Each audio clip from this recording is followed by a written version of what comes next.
iPhone කියලා පිළිගන්නවදත් අපේ YouTube channel එකට Inside Cinema වලින් සියලුම දෙනාම. Science fiction movies ටිකක් ඉල්ලලා තිබුණා නේද? මේ science fiction වලත් space travel movies වලට කවුද කැමති? මේ අභ්‍යවකාශ තරණ ගැන තියෙන අන්න ඒ වගේ space travel type එකේ තියෙන සුපිරිම science fiction movies පහක් select කරගත්තා අද අපේ list එකට. අද එපිසෝඩ් එක හරහා ඔයාලට දැනගන්න පුළුවන් space travel type එකේ සුපිරිම sci-fi movies පහක විස්තර වගේම කතාව spoil වෙන්නේ නැති වෙන දැනගෙන කතාව ගැන idea එකක් ඇතුවම ලේසියෙන්ම download කරගන්න පුළුවන්. අද අපි මේ recommend කරන්න හදන films පහ විතර නෙමෙයි. ඔයාලට ඕන කරන ඕනම film එක series එක ලේසියෙන්ම download කරගන්න පහළ description එකේ තියෙන අපේ Telegram group එකට join වෙන්න. Movie reviews, TV series reviews වගේම interesting movie facts ගැන දැනගන්න කැමති කෙනෙක් නම් ඔයා අනිවාර්යෙන් පහළ තියෙන රතු පාට බටන් එක දැන්ම අපේ Inside Cinema YouTube channel එක subscribe කරලා ඊගේ හැපෙකින් තියෙන bell icon එකත් අනිවාර්යෙන් click කරන්න. එහෙනම් යමු episode එකට. එන්න සිනමාවේ අහුමුණු සෙන අපේ සවාරියට මේ Inside Cinema.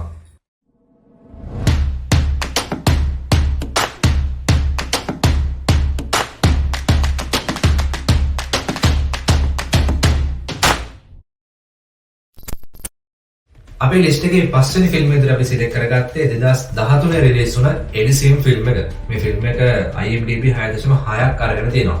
ෆිල්ම් එකේ ප්‍රධාන චරිතය රංගනයේ දායකත්වය ලබා දෙන්නේ මැට් ඩේමන්. එහෙනම් බලමු ෆිල්ම් එකේ කතාව මොනවද කියලා. මේ ෆිල්ම් එකේ හැටියට 21 වෙනි සතවර්ෂයේ වෙනකොට පෘථිවියේ ජනගහනය ගොඩක් වැඩි වෙලා මේ මිනිසුන්ට ලෙඩ රෝග වෛරස් වගේ දේවල් ඇවිල්ලා පෘථිවිය තනිකරම දූෂිත තැනක් බවට පත් වෙනවා. ඉතින් සල්ලි තියෙන පොහොසත් මිනිස්සු කරන්නේ පෘථිවිය හැර දාලා යනවා.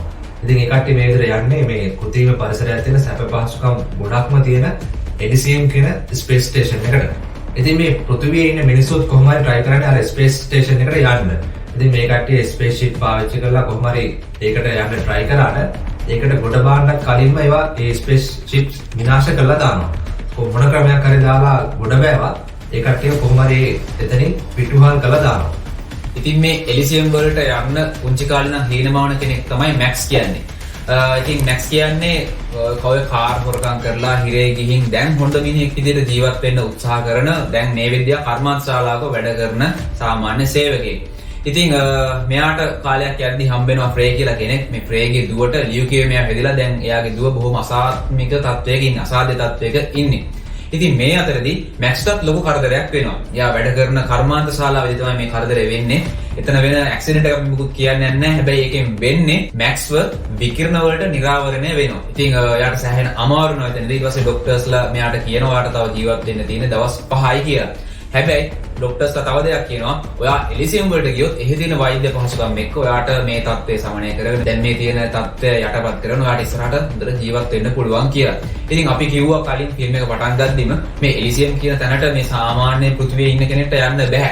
සල්ලි නැති කෙනෙක්ට යන්න බෑ. කොහොම හරි ස්පේස් ෂිප් එකක් අරගෙන ගියත් ඒක විනාශ කරලා දානවා. කොහොම හරි දන්න වැඩට කිර දාලා ඒකට ගොඩ බෑවත් එතනින් එලිසියම් වලින් මේ එන කට්ටිය පිටුහල් කරලා දානවා. ඉතින් මැක්ස් තමන්ගේ මේ ඉතුරු ජීවිතේ තීරණාත්මක දවස් 5 ගත කරන විදිය තමයි මේ ෆිල්ම් එකේ තියෙන්නේ. ඉතින් මැක්ස්ට යන්න පුළුවන් වේද මේ එලිසියම් වලට? ගිහින් එයාගේ මේ තියෙන දරුණු තත්ත්වයෙන් එයාට බේරෙන්න පුළුවන් කියන තමයි මේ ෆිල්ම් එකේ සම්පූර්ණයෙන් අන්තර්ගත වෙලා තියෙන්නේ. ඉතින් මේ ෆිල්ම් එක බලලා නැත්නම් අනිවාර්යෙන් බලන්න කියලා අපි රෙකමන්ඩ් කරනවා.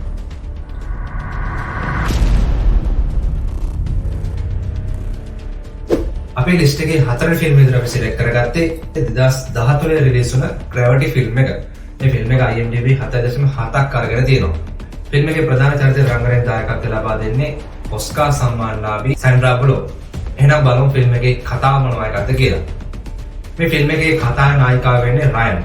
රයන් මේ වෙනකොට ඉන්නේ ෆිල්ම් එක පටන් ගන්නකොට ඉන්නේ අභ්‍යවකාශ දුරේක්ෂය අලුත් වැඩියා කරන ගමන. ඉතින් රයන්ගේ මේක තමයි පළවෙනි අභ්‍යවකාශ ගමන. ඉතින් රයන්ගේ ටීම් එකේ ඉන්නවා තව කෙනෙක් මැට් කියලා.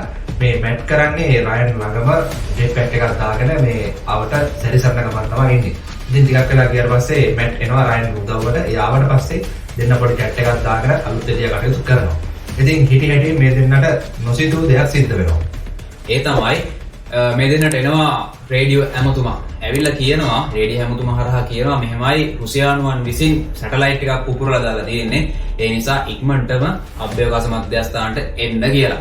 ඒත් එක්ක මේකට මුකුත් කරගන්න වෙන්නේ නැහැ. අර පුපුරපු සැටලයිට් එකේ කෑල්ලක් මෙයාලා ඉන්න තැනටම ඇවිල්ලා වදිනවා. ඒත් එක්කම ලොකු ක්‍රෑෂ් එකක් වෙනවා. ඒ වෙද්දි රයන්ව සම්බන්ධ කරලා තිබ්බේ අර අභ්‍යවකාශ දුරේක්ෂයටම සම්බන්ධ කරලා තිබ්බේ කේබල් එකකින් මැට් කියනවා රයන් ඔය කේබල් එක ගලවලා දාන්න නැත්නම් මෙතනින් ගැලවෙන විදිහක් නැහැ කියලා. දැන් ඉතින් මේ රයන්ගේ පළවෙනි අභ්‍යවකාශ ගමනනේ. එයා මේ වෙලාවේ කන්ෆියුස් වෙලා ඉන්නේ. එයා බය වෙලා ඉන්නේ. එයාට මුකුත් කරගන්න තේරෙන්නේ නැහැ. ඉතින් මේ දෙන්නට මේ සිද්ධියෙන් පස්සේ අභ්‍යවකාශ මධ්‍යස්ථානට යන්න පුළුවන් වෙයිද? ඒ කට්ටියගේ කවුරු හරි උදව්වට හරි එනකන් ඉන්න පුළුවන් තැනක් නෙවෙයි මේ ස්පේස් එක කියන්නේ. දැන් ලොකු ක්‍රෑෂ් එකක් වෙලා තියෙන්නේ. ඔක්සිජන් ලෙවල් බහිනවා. ඇඳුමට ඩැමේජ් එකක් වෙලා තිබ්බොත් තත්ත්වය තවත් දරුණු වෙනවා. ඉතින් මේ දෙන්නට ඊළඟට වෙන ඒ දරුණු සිද්ධිය තමයි මේ ෆිල්ම් එක සම්පූර්ණයෙන් අන්තර්ගත වෙලා තියෙන්නේ. ඉතින් පටන් ගත්ත විනාඩි ඉඳන් ඉවරනකම මාරම කුතුහලයෙන් බලන්න පුළුවන් සුපිරිම සයන්ස් ෆික්ෂන් මූවි එකක් මේක. ඉතින් අනිවාර්යෙන් මේ ෆිල්ම් එක බලන්න කියලා අපි රෙකමන්ඩ් කරනවා.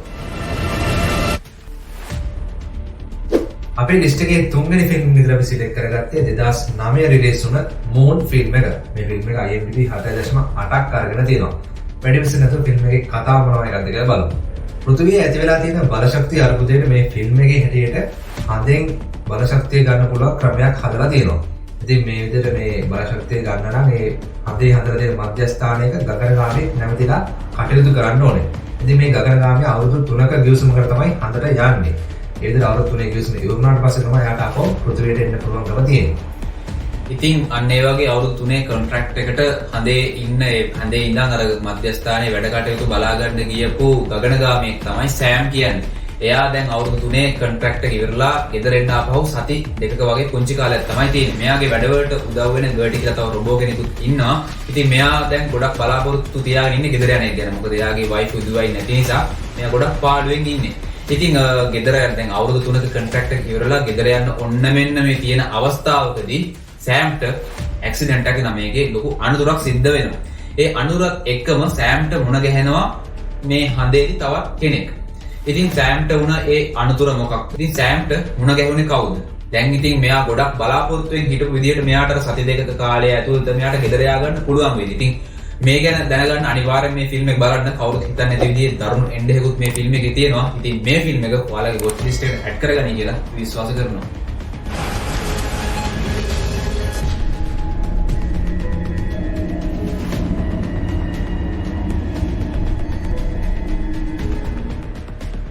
අපේ ලිස්ට් එකේ දෙවෙනි ෆිල්ම් විදිහට අපි සිලෙක්ට් කරගත්තේ 2015 රිලීස් වුණ The Martian ෆිල්ම් එක. මේ ෆිල්ම් එක IMDb 8ක අටයක් අරගෙන තියෙනවා. මේ ෆිල්ම් එකේ ප්‍රධාන චරිතය රංගනයේ දායකත්වය ලබා දෙන්නේ මැට් ඩේමන්.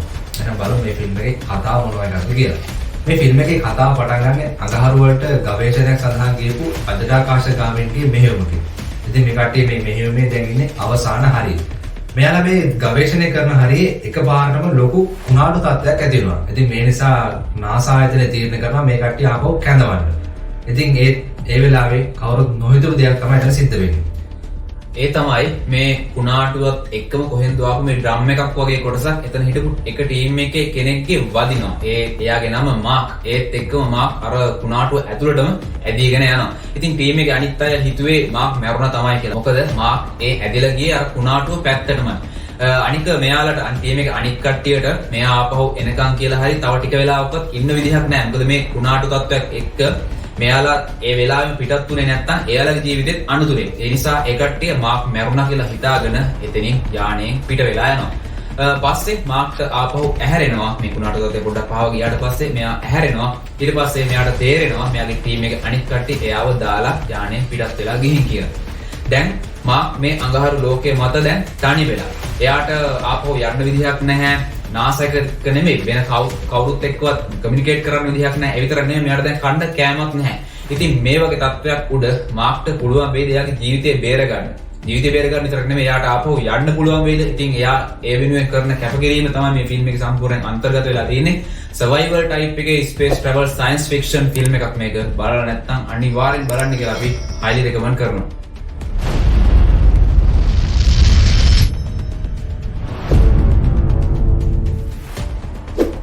ඉතින් මෙතෙක් බිහි වෙලා තියෙන සුපිරිම ස්පේස් ට්‍රැවල් ෆිල්ම් එක තමයි අපේ ලිස්ට් එකේ ෆස්ට් ප්ලේස් එකට අපි සිලෙක්ට් කරගත්තේ.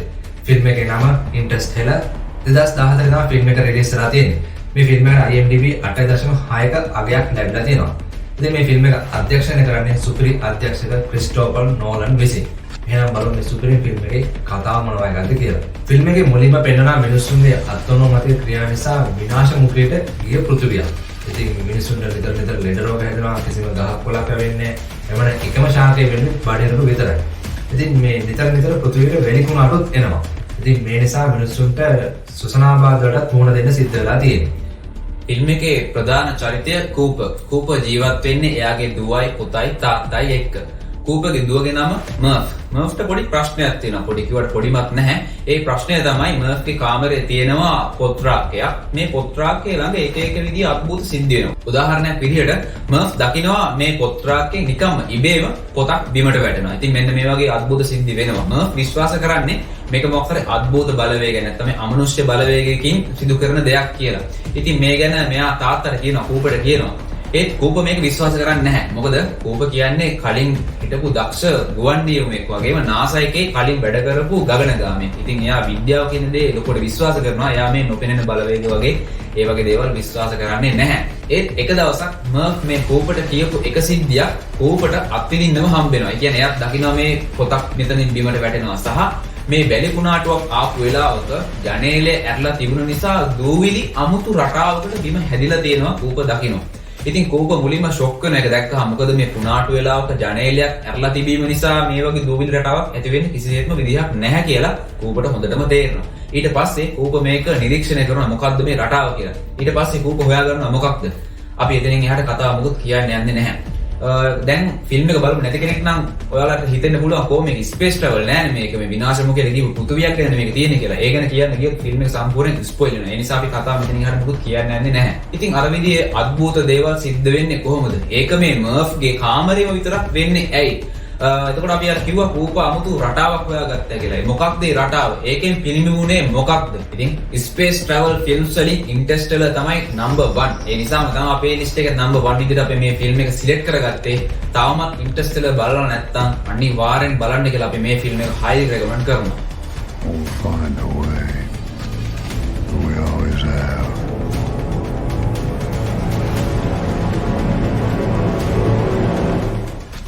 සුපිරිම space travel science fiction movies පහක රිවිව් එකක් තමයි අපි අරගෙන ආවේ. අපේ ලිස්ට් එකට අපි ඇඩ් කරගත්ත ෆිල්ම්ස් පහක් විතරයිනේ. තව සුපිරි ෆිල්ම්ස් වල බලලා තියෙනවා අපේ ලිස්ට් එකේ නැති.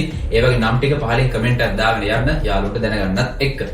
Movie reviews, TV series reviews වගේම interesting movie facts වගේ දේවල් දැනගන්න අනිවාර්යෙන් පහළ තියෙන රතු පාට බටන් එක දැන්ම අපේ Insight Cinema YouTube channel එක subscribe කරලා ඊට එහා පැත්තෙන් තියෙන bell icon එක අනිවාර්යෙන් click කරලා තියාගෙන ඉන්න. එතකොට අපි වීඩියෝ දාපු ගමන් ඔයාලට notification එකක් එනවා.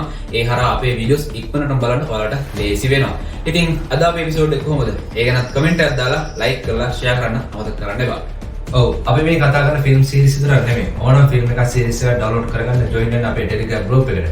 ඒ විතරක් නෙමෙයි අපේ Insight Cinema FB page එකට like කරන්න, comment කරන්න, share කරන්නත් අමතක කරන්න එපා. මේ දෙකේම link එක පහළ description එකේ දාලා තියෙනවා. එහෙනම් අද අපි ගිහින් එන්න we will meet again.